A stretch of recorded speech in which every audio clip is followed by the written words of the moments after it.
Hi guys. So ಇವತ್ತಿನ ನಮ್ಮ ಸಣ್ಣ ವಿಡಿಯೋದಲ್ಲಿ ನಮ್ಮ ಊರಿನ ಬಗ್ಗೆ ಸ್ವಲ್ಪ, ನಮ್ದೊಂದು ಸಣ್ಣ ತೋಟ ಇದೆ. ಸೊ ತೋಟದ ಹತ್ರ ಹೋಗ್ತಾ ಇದ್ದೀವಿ. ಸೊ ಇದು ನಮ್ಮ ಊರು, ಸಣ್ಣ ಒಂದು ಕುಗ್ರಾಮ, ಕೋಲಾರ ಜಿಲ್ಲೆ ಶ್ರೀನಿವಾಸಪುರ ತಾಲೂಕು, ರಾಯಲಪಾಡ್ ಹೋಬಳಿಯಲ್ಲಿ ಬರುತ್ತೆ. ಸೊ ಸಣ್ಣ ಊರು, ಬಟ್ ಊರು ಸುತ್ತಲೂ ಬೆಟ್ಟ ಗುಡ್ಡ ಇದೆ. ಒಂದು ಹಸಿರಾದ ಒಂದು ನೀರಿನಿಂದ ತುಂಬಿದ ಒಂದು ಪ್ರದೇಶ. ಸೊ ಮಳೆಗಾಲದಲ್ಲಿ ಬಹಳ ಚೆನ್ನಾಗಿರುತ್ತೆ ಇಲ್ಲಿನ ವಾತಾವರಣ. ಸೊ ಇವಾಗ ನೋಡ್ಬೋದು, ಆಲ್ಮೋಸ್ಟ್ ಮೋಡ ಕವಿದ ವಾತಾವರಣ ಇದೆ. ಸೊ ಜಸ್ಟ್ ಇವಾಗ ತಾನೇ ಮಳೆ ಬಂತು, ಫುಲ್ ಮೋಡ ಕವಿದಿದೆ. ಸೊ ನಮ್ಮೂರಿನದು ವಾಟರ್ ಫಿಲ್ಟ್ರೇಷನ್ ಯೂನಿಟ್, ಇದು ಕುಡಿಯುವ ನೀರಿನ ಒಂದು ಫಿಲ್ಟ್ರೇಷನ್ ಯೂನಿಟ್ ಇಲ್ಲಿ ಮಾಡಿದ್ದಾರೆ ಊರ ಹತ್ರ. ಸೊ ಇಲ್ಲಿ ನಮ್ದೊಂದು ಸಣ್ಣ ತೋಟ ಇದೆ. ಒಂದು 3 ವರ್ಷದ ಮುಂಚೆ ಒಂದು ಸಣ್ಣ ತೋಟ ಮಾಡಿದ್ವಿ. ನನ್ನ ಜೊತೆಗೆ ಇವತ್ತು ನಮ್ಮ ಬ್ರದರ್ಸ್ ಇದ್ದಾರೆ. ಸೊ ಇಬ್ರು ಇದ್ದಾರೆ. ಸೊ ಇವತ್ತು ಗಣೇಶ ಹಬ್ಬ ಆಗಿದ್ರಿಂದ ಸೊ ಎಲ್ಲರೂ ಊರಲ್ಲಿದ್ವಿ. ಸೊ ಒಂದು ಸಣ್ಣ ವಿಡಿಯೋ ಮಾಡೋ ಅನಿಸಿತು. ಒಂದು ತೋಟ ಮಾಡಿದ್ವಿ, ಸಣ್ಣ ಶೆಡ್ ಮಾಡಿ. ಸೊ ಫ್ರೀ ಟೈಮಲ್ಲಿ ಬಂದಾಗ ಸ್ವಲ್ಪ ಇಲ್ಲಿ ಕುರಿ ಮತ್ತು ನಾಟಿ ಕೋಳಿ, ಸೊ ಈ ಥರ ಎಲ್ಲ ಅರೇಂಜ್ಮೆಂಟ್ ಮಾಡಿದ್ವಿ. ಸೊ ನೋಡ್ಬೋದು, ಸುತ್ತಲೂ ಒಂದು ತೆಂಗಿನ ಮರ ಎಲ್ಲ ನೆಟ್ಟು, ಸೊ ಫೆನ್ಸಿಂಗ್ ಎಲ್ಲ ಮಾಡಿದ್ವಿ. ಯಾರು ಒಳಗಡೆ ಬರೋದಕ್ಕಾಗೋದಿಲ್ಲ. ನೋಡ್ಬೋದು, ಒಂದು 20 ಗುಂಟೆ ಅಂದರೆ ಒಂದು ಅರ್ಧ ಎಕರೆ ಜಮೀನಲ್ಲಿ ಫುಲ್ಲು ಸುತ್ತಲೂ ಫೆನ್ಸಿಂಗ್ ಮಾಡಿ ಫುಲ್ಲು ತೋಟ ಮಾಡಿ. ಸೊ ಇಲ್ಲಿ ಕಾಣಿಸ್ತಿರುವ ತೆಂಗಿನ ಗಿಡ ಮತ್ತು ಇದು ಕೆಲವು ಅಡಿಕೆ ಗಿಡ ಕೂಡ ನಾನು ಮ್ಯಾಂಗ್ಳೂರಿನ ಪುತ್ತೂರಿಂದ ತಂದಿದ್ದೆ. ಸ್ಪೆಷಲ್ ಒಂದು ಅಡಿಕೆ, ತೆಂಗು ಮತ್ತು ಒಂದು ಹಲಸಿನ ಗಿಡ ಕೂಡ ತಂದಿದ್ದೆ.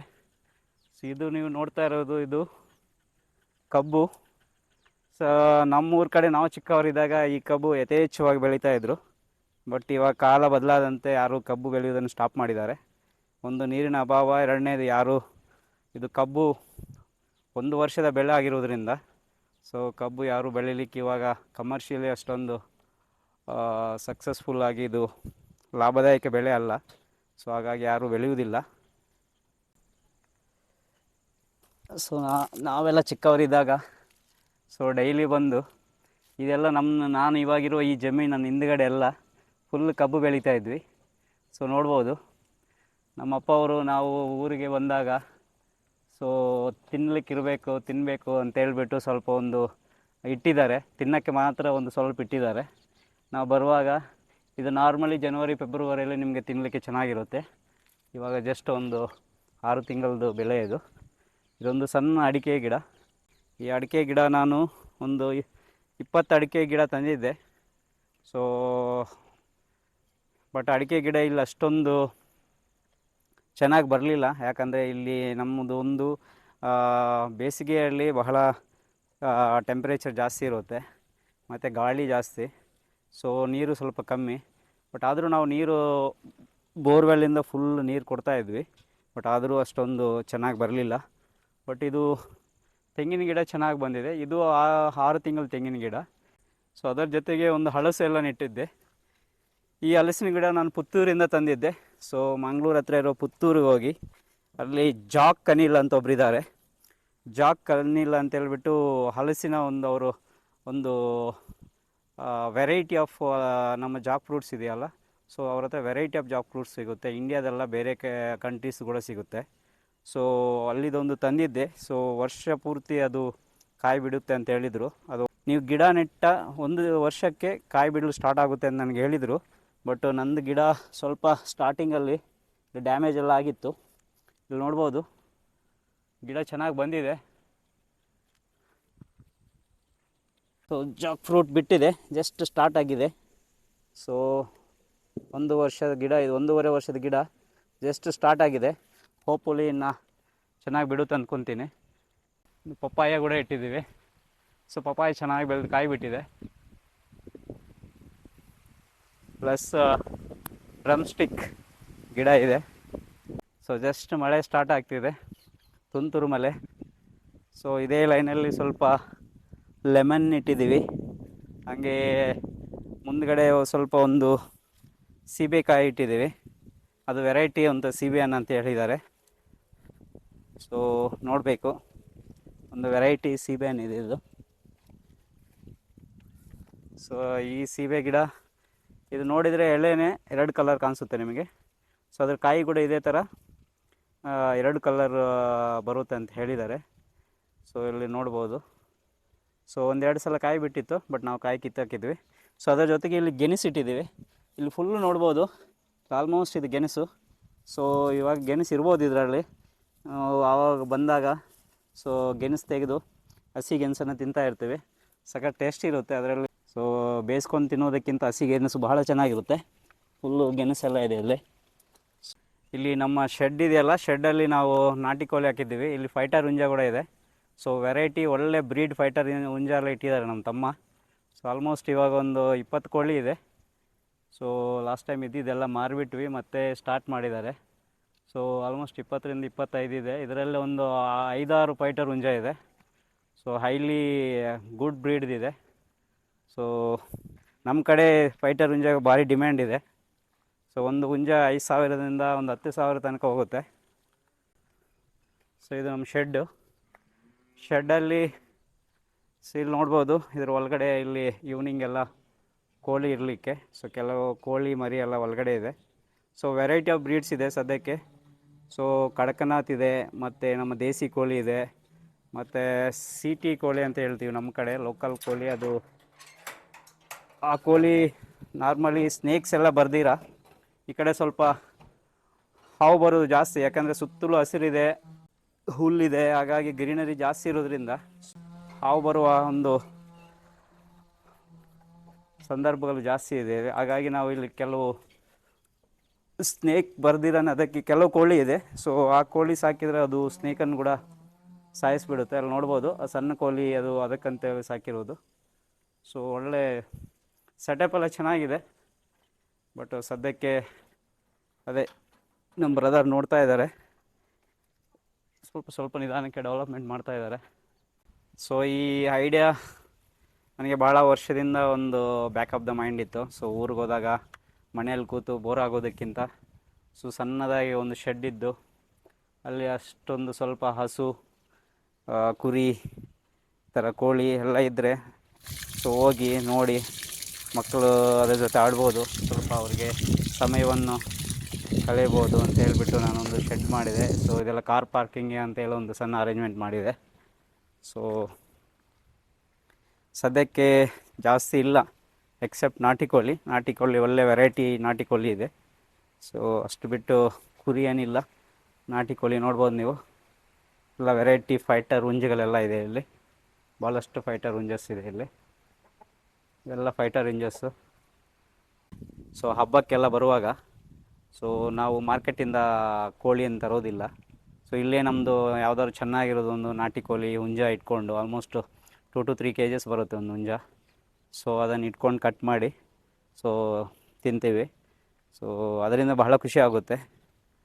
ಸೊ ನನಗೆ ಯಾವಾಗಲೂ ನಮ್ಮದೇ ಇರಬೇಕು, ಸೊ ನಾವೇ ಬೆಳಿಬೇಕು, ಅದನ್ನೇ ನಾವು ತಿನ್ನಬೇಕು ಅಂತ ಒಂದು ಕಾನ್ಸೆಪ್ಟು. ಬಟ್ ಆಗೋದಿಲ್ಲ ಅದು ಫಾಲೋ ಮಾಡಲಿಕ್ಕೆ, ಅಟ್ಲೀಸ್ಟ್. ಯಾಕಂದರೆ ಪ್ರೆಸೆಂಟ್ ಜನ್ರೇಷನ್ನು, ಪ್ರೆಸೆಂಟ್ ಕಂಡೀಷನ್ನಲ್ಲಿ ನಾವು ಎಲ್ಲೆಲ್ಲೋ ಇರ್ತೀವಿ, ಕೆಲಸ ಮಾಡ್ತಾ ಇರ್ತೀವಿ. ಸೊ ನಮಗೆಲ್ಲ ಅಸಾಧ್ಯ ಅದು. ಸೊ ಅಟ್ಲೀಸ್ಟ್ ಊರಿಗೆ ಬಂದಾಗ ಒಂದು ಸ್ವಲ್ಪ ರಿಲೀಫ್ ಸಿಗುತ್ತೆ. ಅದರ ಜೊತೆಗೆ ಸ್ವಲ್ಪ ಆದರೂ ನಾವೇನು ಅಂದ್ಕೊಂಡಿದ್ದೀವೋ ಸೊ ಅದನ್ನು ಸ್ವಲ್ಪ ಆದರೂ ಫಾಲೋ ಮಾಡುವ ಅಂತ ಜಸ್ಟ್ ಸ್ಟಾರ್ಟ್ ಮಾಡಿದೆ. ಬಟ್ ಅಂದ್ಕೊಂಡಷ್ಟು ಡೆವಲಪ್ ಆಗಲಿಲ್ಲ, ಬಟ್ ಸ್ವಲ್ಪ ಡೆವಲಪ್ ಆಗ್ತಾಯಿದೆ. Hopefully in maybe 1 or 2 yearsಲ್ಲಿ ಕಂಪ್ಲೀಟ್ ಸುತ್ತಲೂ ಗ್ರೀನರಿ ಇರುತ್ತೆ.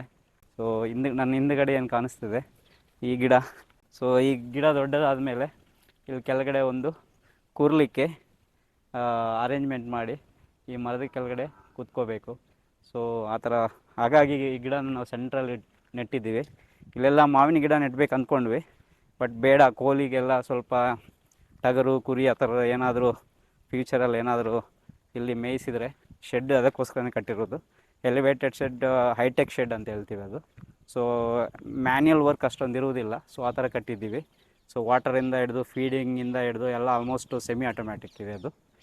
ಸೊ ಹಾಗಾಗಿ ಇದೆಲ್ಲ ಫುಲ್ ಎಂಟೈರ್ ಏರಿಯಾನ ನಾನು ಮುಂದ್ಗಡೆ ಎಲ್ಲ ಫ್ರೀ ಬಿಟ್ಟಿದ್ದೀವಿ. ಸೊ ನಮ್ಮೂರಲ್ಲಿ ನಾವು ಪ್ಯಾಡಿ ಮಾಡ್ತೀವಿ. ಸೊ ನೋಡ್ಬೋದು ನಾನು ಹಿಂದ್ಗಡೆ ನಿಮಗೆ ಪ್ಯಾಡಿ ಕಾಣಿಸ್ತಾ ಇದೆ. ಸೊ ನಮ್ಮದು ಕೂಡ ಪ್ಯಾಡಿ ಇಲ್ಲಿದೆ, ಭಾಳಷ್ಟಿದೆ. ಬಟ್ ಇವಾಗ ಸದ್ಯ ಪ್ಯಾಡಿ ಮಾಡೋಕ್ಕೆ ಜನ ಸಿಗೋದು ಅಂದರೆ ನಿಮಗೆ ಕೆಲಸಗಾರರು ಸಿಗೋದು ಬಹಳ ಕಷ್ಟ. ಸೊ ಪ್ಯಾಡಿ ಸ್ವಲ್ಪ ಟಫ್ ಜಾಬು. ಸೊ ಯಾರೂ ಸಿಗೋದಿಲ್ಲ. ಮನೆಯವರಿದ್ದರೆ ಸೊ ಸ್ವಲ್ಪ ಅವ್ರಿಗೆ ಮನೆಗೆ ಬೇಕಾಗಷ್ಟು, ಮನೆಗೆ ಬಳಕೆಗೆ ಎಷ್ಟು ಬೇಕೋ ಅಷ್ಟು ಪ್ಯಾಡಿ ಮಾಡ್ತಾರೆ. ಸೊ ನಾವು ಈ ಸಲ ಜಾಸ್ತಿ ಮಾಡ್ತಾಯಿಲ್ಲ, ಯಾಕಂದರೆ ನಮ್ಮ ತಂದೆಯವರು ಇವಾಗ ಸುಮಾರು 2 ವರ್ಷ ಆಯಿತು ತೀರ್ಕೊಂಡು. ತಂದೆಯವರು ತೀರ್ಕೊಂಡ್ಮೇಲೆ ನಮಗೆ ಇವಾಗ ಮೋಸ್ಟ್ಲಿ ಇಲ್ಲಿ ಯಾರೂ ಅಷ್ಟೊಂದು ಇದ್ದು ಅದನ್ನು ನೋಡಿಕೊಂಡು ಟೈಮ್ಗೆ ಕರೆಕ್ಟಾಗಿ ಅದನ್ನು ವ್ಯವಸಾಯ ಮಾಡಿ ಸೊ ಮಾಡೋರಿಲ್ಲ. ಬಟ್ ಆದರೂ ಈ ಸಲ ನಮ್ಮ ಬ್ರದರು ನಮ್ಮ ಪ್ಯಾಡಿ ಮಾಡ್ತೀನಿ, ಸ್ವಲ್ಪ ಸುಮ್ಮನೆ ಹಾಕಿ ಬಿಡೋದು ಮಾಡುವ ಅಂತ ಹೇಳಿದರು, ಮನೆಗಾದರೂ ಇರಲಿ ಅಂತ. ಇದೇನು ನೋಡ್ತಿದ್ದೀರಲ್ಲ ಈ ಪೈರು, ಇದನ್ನೇ ನಾವು ಪ್ಯಾಡಿ ಫೀಲ್ಡ್ಸಲ್ಲಿ ನಾಟಿ ಮಾಡುವುದು. ಫಸ್ಟ್ ನಾವು ಭತ್ತ ತರಬೇಕು. ಸೊ ಭತ್ತ ತಂದು ಒಂದು 3 ದಿನ ನೀರಲ್ಲಿಟ್ಟು ಸ್ವಲ್ಪ ಮೊಳಕೆ ಬರುತ್ತೆ. ಸೊ ಅದನ್ನು ಗೋಣಿ ಚೀಲದಲ್ಲಿ ಮೂಟೆಯಲ್ಲಿ ಹಾಕಿ ನೀರಲ್ಲಿ ಇಟ್ಟ ಮೇಲೆ ಅದು ಮೊಳಕೆ ಬರುತ್ತೆ. ಸೊ 3 ದಿನ ಮೊಳಕೆ ಬಂದ ಆ ಭತ್ತವನ್ನು ಸೊ ನೀವು ಈ ಫೀಲ್ಡಲ್ಲಿ ತಂದು ಇಲ್ಲಿ ಡ್ರಿಲ್ಲಿಂಗ್ ಮಾಡಿ ಟ್ರ್ಯಾಕ್ಟರಲ್ಲಿ ಸೊ ಫುಲ್ಲು ಚೆಲ್ಲಬೇಕು.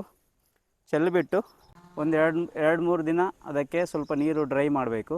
ಡ್ರೈ ಮಾಡಿದ ಮೇಲೆ ಅದು ಮೊಳಕೆ ಬರುತ್ತೆ. ಸೊ ಸ್ವಲ್ಪ ನೆಲದಿಂದ ಮೇಲ್ಗಡೆಗೆ ಮೊಳಕೆ ನಿಮಗೆ ಚಿಗುರು ಹೊಡೆಯುತ್ತೆ. ಸೊ ಆ ಚಿಗುರು ಬಂದ ತಕ್ಷಣ ನಿಮಗೆ ನೀರು ಬಿಡಲಿಕ್ಕೆ ಸ್ಟಾರ್ಟ್ ಮಾಡಬೇಕು. ಇಲ್ಲ ಆ ಟೈಮಲ್ಲಿ ನೀವು ಭತ್ತ ಚೆಲ್ಲಿದ ತಕ್ಷಣ ನೀರು ಏನಾದರೂ ಜಾಸ್ತಿ ಆದರೆ ಅದು ಕೊಳಿತು ಹೋಗುತ್ತೆ. ಸೊ ಪೈರು ಬರೋದಿಲ್ಲ. ಸೊ ಇಲ್ಲಿ ನಾವು ನೋಡ್ಬೋದು, ನಮ್ಮದು ಇದೊಂದು 20 kg ಭತ್ತ ಹಾಕಿದಾರಂತೆ. ಎಷ್ಟು ಚೆನ್ನಾಗಿ ಬಂದಿದೆ ಅಂದರೆ ಇದು 1.5 ಎಕರೆಗೆ ಆಗುತ್ತೆ. ಸೊ ಇದು ನಾಟಿಗೆ ರೆಡಿ ಇದೆ. ಐ ಥಿಂಕ್ ಇನ್ 2-3 ಡೇಸಲ್ಲಿ ನಾಟಿ ಮಾಡಲಿದ್ದಾರೆ. ಇಷ್ಟೊಂದು 20 kgsಗೆ ಇಷ್ಟೊಂದು ಬಂದಿದೆ. ಮಧ್ಯದಲ್ಲಿ ಸ್ವಲ್ಪ ಎಲ್ಲೋಶ್ ಇದೆ, ಸ್ವಲ್ಪ ಗೊಬ್ಬರ ಕಮ್ಮಿ ಆಗಿದೆ. ಇಲ್ಲಿ ಪಕ್ಕದಲ್ಲಿ ನಮ್ಮ ಚಿಕ್ಕಪ್ಪ ಅವರು ಇಲ್ಲಿ ನಾಟಿ ಮಾಡಿದ್ದಾರೆ. ಅವರು ಸ್ವಲ್ಪ ಬೇಗ ನಾಟಿ ಮಾಡಿದ್ದಾರೆ, ನೋಡ್ಬೋದು. ಅರ್ಧ ಫೀಟ್ ಡಿಸ್ಟೆನ್ಸಲ್ಲಿ ಒಂದು 3-4 ಪೈರು ತಗೊಂಡು ನಾಟಿ ಮಾಡ್ತೀವಿ. ಸೊ ಇಲ್ಲಿ ಆಲ್ಮೋಸ್ಟ್ ಒಂದು ಅರ್ಧ ಎಕರೆ ಉಂಟು, ಪ್ಲಸ್ ಇನ್ನೊಂದು ಕಡೆ 1.5 ಎಕರೆ ಉಂಟು. ಸೊ ಇಷ್ಟೊಂದು ಸದ್ಯಕ್ಕೆ ನಾವು ಅಲ್ಲಿದು 1.5 ಎಕರೆ ಮಾಡ್ತಾಯಿದ್ದೀವಿ. ಇದನ್ನು ಡಿಸೈಡ್ ಮಾಡಲಿಲ್ಲ ಮಾಡುವುದಾ ಬೇಡವಾ ಅಂತ, ಯಾಕಂದರೆ ಲೇಬರ್ ಯಾರೂ ಸಿಗ್ತಾಯಿಲ್ಲ, ಮತ್ತು ಇದಿಷ್ಟೆಲ್ಲ ನಾಟಿ ಮಾಡಲಿಕ್ಕೆ ಕಷ್ಟ ಆಗುತ್ತೆ. ಸದ್ಯಕ್ಕೆ 1-1.5 ಎಕರೆ ನಾಟಿ ಮಾಡ್ತಾಯಿದ್ದೀವಿ. ನಮ್ಮೂರು ಹೇಳಿದ್ನಲ್ಲ, ಒಂದು ಚಿಕ್ಕ ಹಳ್ಳಿ, ಸುತ್ತಲೂ ಸಣ್ಣ ಸಣ್ಣ ಬೆಟ್ಟ ಗುಡ್ಡಗಳು ನೋಡ್ಬೋದು. ಒಂದು ಹಸಿರಾದ ವಾತಾವರಣ ಮಳೆಗಾಲದಲ್ಲಿ. ಬಟ್ ಬೇಸಿಗೆ ಕಾಲದಲ್ಲಿ ಇಷ್ಟು ಹಸಿರಾಗಿರೋದಿಲ್ಲ. ಬಟ್ ಊರಿನ ಸುತ್ತಮುತ್ತಲೂ ಸಣ್ಣ ಸಣ್ಣ ಕುಂಟೆಗಳಿದೆ. ಕುಂಟೆ ಅಂದರೆ ನಮ್ಮ ಕಡೆ ಎಲ್ಲ ಒಂದು ನೀರು ಶೇಖರಣೆ ಮಾಡಲಿಕ್ಕೆ. ಸೊ ಓಲ್ಡನ್ ಡೇಸಲ್ಲಿ, ರಾಜರ ಕಾಲದಲ್ಲಿ ಸೊ ಕೆರೆ ಅಂತ ಹೇಳ್ತೀವಲ್ಲ, ಕೆರೆಗಳನ್ನು ಕಟ್ಟಿಸಿದ್ದಾರೆ. ಯಾಕಂದರೆ ನಮ್ಮ ಕಡೆ ನದಿ ನೀರಾವರಿ, ಕಾಲುವೆ ನೀರಾವರಿ ಆ ಥರ ಇಲ್ಲದೇ ಇರೋದ್ರಿಂದ ನಮ್ಮ ಕೋಲಾರ ಡಿಸ್ಟಿಕ್ಕಲ್ಲಿ ನೀವು ನೋಡುವಾಗ ಸಾಮಾನ್ಯವಾಗಿ ಪ್ರತಿಯೊಂದು ಹಳ್ಳಿಯಲ್ಲಿ ನೀವು ಈ ಕೆರೆಗಳನ್ನು ಕಾಣ್ಬೋದು. ಅದರ ಉದ್ದೇಶ ಇಷ್ಟೇ, ಮಳೆಗಾಲದಲ್ಲಿ ನಮಗೆ ಚೆನ್ನಾಗಿ ಮಳೆ ಬಂದಾಗ ಕೆರೆ ತುಂಬುತ್ತೆ. ಸೊ ಆ ಕೆರೆ ಕೆಳಗಡೆ ನಾವು ಭತ್ತ ಬೆಳಿಬೋದು. ಸೊ ಬೇಸಿಗೆ ಕಾಲದಲ್ಲಿ ಮೋಸ್ಟ್ಲಿ ಕೆರೆ ಡ್ರೈ ಆಗುತ್ತೆ. ಸೊ ಆ ಟೈಮು ಕೆರೆಗಳಲ್ಲೆಲ್ಲ ಹಸು ಕುರಿ ಇಂಥದ್ದೆಲ್ಲ ಮೇಯಿಸ್ಬೋದು. ಮತ್ತು ಕೆರೆ ಎಲ್ಲ ತುಂಬಿದ ಹೂಳನ್ನು ತೆಗೆದು ಹೊಲದಲ್ಲಿ ಮತ್ತೆ ಯೂಸ್ ಮಾಡ್ಬೋದು. ಈ ಥರ ಕಾನ್ಸೆಪ್ಟ್ ಅದು. ಸೊ ಒಂದು ಅಂತರ್ಜಲ ಡೆವಲಪ್ ಆಗುತ್ತೆ. ಸೆಕೆಂಡು ನೀವು ವ್ಯವಸಾಯನೂ ಮಾಡ್ಕೋಬೋದು. ಗ್ಯಾಸ್ ಇಲ್ಲಿ ಹೇಳಿದ್ನಲ್ಲ ಲಾಸ್ಟ್ ಟೈಮು ಪುತ್ತೂರಿಂದ, ಸೊ ಅಂಜೂರ ಗಿಡ ಕೂಡ ತಂದಿದ್ದೆ. ಸೊ ಅಂಜೂರ ಗಿಡ ಭಾಳ ಚೆನ್ನಾಗಿ ಬಂದಿದೆ. ಸೊ ನೋಡ್ಬೋದು, ಸೊ ದೊಡ್ಡದಾಗಿದೆ. ಅದರ ಜೊತೆಗೆ ಸ್ವಲ್ಪ ಬಾಳೆ ಗಿಡ ಎಲ್ಲ ಅದ್ಭುತವಾಗಿದೆ. ಈ ಬಾಳೆ ಗಿಡ ಅಂತೂ ಸೊ ನೀವು ನೋಡ್ಬೋದು, ಬಾಳೆಹಣ್ಣು ಎಷ್ಟು ಚೆನ್ನಾಗಿ ಬಂದಿದೆ ಅಂತ. ಸಖತ್ತಾಗಿ ಬರ್ತಾಯಿದೆ ಬಾಳೆಹಣ್ಣು. ಸೊ ಈ ಫುಲ್ ಏರಿಯಾ ಏನುಂಟಲ್ಲ, ಶೆಡ್ಡಿಂದ ಎಲ್ಲಿ ತನಕ ಸೊ ಓಪನ್ನಾಗಿ ಈ ಕೋಳಿಗಳನ್ನು ಬಿಟ್ಬಿಡ್ತೀವಿ. ಸುತ್ತಲೂ ಫೆನ್ಸಿಂಗ್ ಮಾಡಿದ್ದೀವಿ. ಸೊ ಮತ್ತು ಸುತ್ತಲೂ ತೆಂಗಿನ ಗಿಡ ನೆಟ್ಟಿದ್ದೀವಿ. ಇಲ್ಲಿ ಬಂದು ಸ್ವಲ್ಪ ಸಮಯ ಕಳೆದು ಸೊ ಸ್ವಲ್ಪ ಇದೆಲ್ಲ ಕೆಲಸ ಮಾಡಿ ಹೋಗ್ಬೇಕಂತೇಳಿ ಇದೆಲ್ಲ ಮಾಡಿದ್ವಿ. ಸುತ್ತಲೂ ಸಂಪಿಗೆ, ಜಾಕ್ ಫ್ರೂಟ್, ನೇರಳೆ, ಕೋಕೋನೆಟ್ ಮತ್ತು ನಮ್ಮ ಸಪೋಟ. ಸೊ ಇಲ್ಲಿ ಸಪೋಟ ಗಿಡ ತೋರಿಸ್ತೀನಿ ನಾನು ನಿಮಗೆ. ಇಲ್ಲಿ ದೊಡ್ಡ ಸಪೋಟ ಗಿಡ ಉಂಟು, ಇಲ್ಲಿ ನೋಡಿ, ಇದು ಸಪೋಟ ಗಿಡ. ಈ ಸಪೋಟ ಗಿಡ ಎಷ್ಟು ಕಾಯಿ ಬಿಡುತ್ತೆ ಅಂದರೆ ಬಹಳ, ಆಲ್ಮೋಸ್ಟ್ ವರ್ಷ ಪೂರ್ತಿ ಬಿಡ್ತಾ ಇರುತ್ತೆ. ಬಹಳ ಅದ್ಭುತವಾಗಿರುತ್ತೆ ಟೇಸ್ಟು. ಸೊ ಅದರ ಜೊತೆಗೆ ಇಲ್ಲಿ ನಮ್ಮ ಬಾಳೆ ವೆರೈಟೀಸ್ ಆಫ್ ಬನಾನಾ ಇದೆ. ಸೊ ವರ್ಷ ಪೂರ್ತಿ ತಿಂಗಳಿಗೆ ಒಂದೆರಡು ಬನಾನಾ ಬಿಡ್ತಾನೆ ಇರುತ್ತೆ. ಇಲ್ಲಿ ನಿಮಗೆ ತೋರಿಸಿ ನೋಡಿ, ಇವಾಗ ರೆಡಿ ಇದೆ. ಮೇ ಬಿ ಒಂದು 10-15 ದಿನದಲ್ಲಿ ಇದು ಕಟ್ ಮಾಡಲಿಕ್ಕೆ ಬರುತ್ತೆ. ಸೊ ನಮ್ಮ ಮ್ಯಾಂಗ್ಳೂರಲ್ಲಿ ಸಿಗೋ ಬಾಳೆ ನೋಡ್ಬೋದು. ಸೇಮ್ ವೆರೈಟಿಯನ್ನು ಇಲ್ಲಿ ಇಟ್ಟಿದ್ದೀವಿ ನಾವು. ಸೊ ಇದು ನೇರಳೆ ಮರ. ಇಲ್ಲೊಂದು 4 ನೇರಳೆ ಮರ ಇಟ್ಟಿದ್ದೀವಿ, ವೆರೈಟಿ ನೇರಳೆ ಮರ. ಸೊ ಆಲ್ರೆಡಿ ಕಾಯಿ ಬಿಡ್ತಾ ಇದೆ.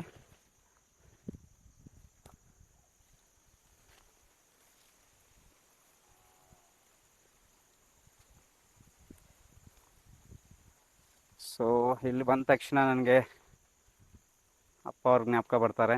ಸೊ ಇದು ಅಪ್ಪ ಅವ್ರ ಸಮಾಧಿ. ನಮ್ಮ ಅಪ್ಪ ಅವ್ರು ತೀರ್ಕೊಂಡು 2 ವರ್ಷ, ಹತ್ರ 2 ವರ್ಷ ಆಗ್ತಾ ಬಂತು. ನಾವಿನ್ನೂ ಅದರಿಂದ ಹೊರಗಡೆ ಬಂದಿಲ್ಲ. ಸೊ ನಾವಿದೆಲ್ಲ ಮಾಡಿ ಇವತ್ತಿದೆಲ್ಲ ನಾನು ನಿಮಗೆ ತೋರಿಸ್ತಿದ್ದೀನಿ ಅಂದರೆ ಇದಕ್ಕೆಲ್ಲ ಮುಖ್ಯ ಕಾರಣ, ಇದೆಲ್ಲ ಇಷ್ಟೊಂದು ಬೆಳೆದು ನಿಂತಿದೆ ಅಂದರೆ ಅದಕ್ಕೆ ಮುಖ್ಯ ಕಾರಣ ನಮ್ಮ ತಂದೆಯೇ. ಸೊ ಸಣ್ಣ ಗಿಡಗಳಿಂದ ಅವರು ಪ್ರತಿಯೊಂದಿನ ಅದಕ್ಕೆ ನೀರು ಹಾಯಿಸಿ ನೋಡಿಕೊಂಡು ಡೇ ಬೈ ಡೇ ಸೊ ಇಷ್ಟೊಂದು ದೊಡ್ಡದಾಗಿದೆ. ಈ ಸಲ ಈ ನೇರಳೆ ಮರ ಉಂಟಲ್ಲ, ಬಹಳ ಹಣ್ಣು ಬಿಟ್ಟಿತ್ತು. ನಾನು ಲಾಸ್ಟ್ ಟೈಮ್ ಒಂದು 1 ಮಂತ್ ಬ್ಯಾಕ್ ನನ್ನ ಸ್ಟೇಟಸ್ ಎಲ್ಲ ಹಾಕಿದ್ದೆ. ಭಾಳಷ್ಟು ನೇರಳೆಕಾಯಿ ಬಿಟ್ಟಿತ್ತು ಇದು. ಅದೇ ಥರ ಇದೊಂದು ವೆರೈಟಿ ಆಫ್ ಮ್ಯಾಂಗೋ. ಇದು ಮೋಸ್ಟ್ಲಿ ಲೋಕಲ್ ಮ್ಯಾಂಗೋ. ನನ್ನ ಹಿಂದ್ಗಡೆ ಏನು ನೋಡ್ತಿದ್ದೀರಲ್ಲ, ಅದು ನೇರಳೆ ಮರ. ಸೊ ಇಲ್ಲೇನಿದೆ ಮುಂದ್ಗಡೆ, ಸೊ ಇಲ್ಲಿದೆ ಏನು ನೋಡ್ತಿದ್ದೀರಲ್ಲ, ಇದು variety of mango, local mango. ಇದು ಬಹಳ ಸ್ವೀಟ್ ಇರುತ್ತೆ ಕಾಯಿ. ಸೊ ನಿಮಗೆ ಅದು ಕಾಯಿ ಆಗಿರುವಾಗ ಹುಳಿ ಇರುತ್ತೆ, ಬಟ್ ಹಣ್ಣು ಆದಮೇಲೆ ತಿನ್ನಲಿಕ್ಕೆ ಸಖತ್ ಟೇಸ್ಟ್ ಇರುತ್ತೆ. ಒಂದು 4 ಗಿಡ ಇಟ್ಟಿದ್ದೀವಿ. ಸೊ ಇದು ಕೂಡ ಕಾಯಿ ಸಿಗ್ತಾ ಇದೆ, ಭಾಳ ಚೆನ್ನಾಗಿದೆ. ಸೊ ಆಲ್ಮೋಸ್ಟ್ 3-4 ಇಯರ್ಸ್ ಆಗಿದೆ ಎಲ್ಲ ಗಿಡಗಳಿಗೆ. ಕೆಲವು ತೆಂಗಿನ ಮರ ಎಲ್ಲ ಒಂದು 5-6 ವರ್ಷ ಆಗಿದೆ. ಸೊ ಈ ಗಿಡ ಒಂದು ಇಂಡೋನೇಷ್ಯಾ ವೆರೈಟಿ ಅಂತ ಹೇಳಿದ್ದಾರೆ. 3 ವರ್ಷದಲ್ಲಿ ಕಾಯಿ ಬರುತ್ತೆ, ಮತ್ತು ಆ ಕಾಯಿ ಬಂದುಬಿಟ್ಟು ಎಕ್ದಮ್ ಗ್ರೀನ್ ಇರುತ್ತೆ ಅಂತ ಹೇಳಿದ್ದಾರೆ. ಅದು ನೋಡಬೇಕು ಯಾವ ಥರ ಅಂತ. ಬಟ್ ಇದು ನಮ್ಮ ತಂದೆಯವ್ರು ನೆಟ್ಟಿದ ಮರ. ಆಲ್ಮೋಸ್ಟ್ 6-7 ಇಯರ್ಸ್ ಆಗ್ತಾಯಿದೆ. ಜಸ್ಟ್ ಇವಾಗ ಎಲ್ಲ ಕಾಯಿ ಬಿಟ್ಟಿದೆ, ಬಿಡ್ತಾ ಇದೆ ಕಾಯಿ.